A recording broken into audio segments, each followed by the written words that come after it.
Now, what you're gonna do is to write your legal name, not your married name, and put a corresponding numbers for every letters that you have.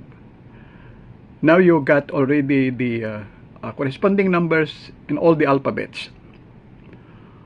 For your physical plane, you look for number 4 and number 5. You add those numbers, and then your emotional, the corresponding numbers of emotional is 2, 3, and 6. Your mental involves 1 and 8, and your intuitive is 7 and 9. That completes your physical, emotional, mental, and intuitive. Now, how about your heart desires? Your heart desire involve all the vowels.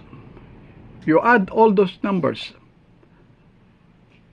and you turn it to single digits. And then you add the consonants. Your consonant is your mask, or your, what we call in numerology, we call it persona. And then your self-expression, which is your full name.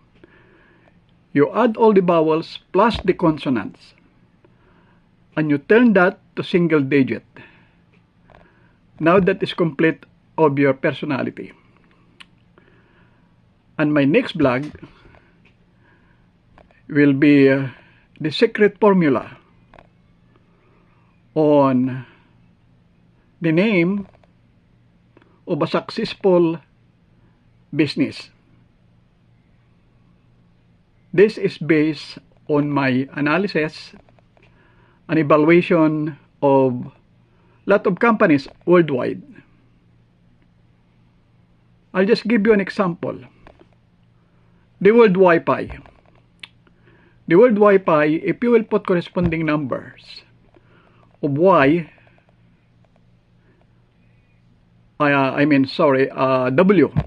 for W is 6 and I is 1. That will be 7. And pi, if F is 8, I is 1.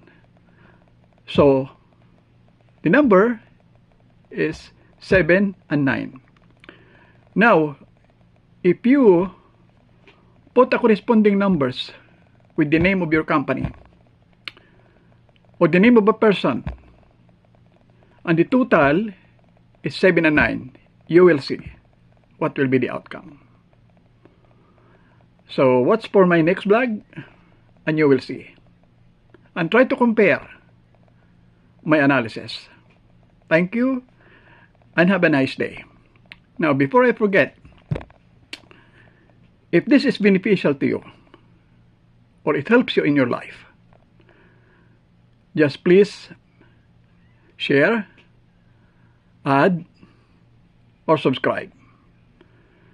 Thank you and have a nice day. My name is Rome, R-O-M-E, where the Pope lives. Thank you and have a nice day again. Bye-bye.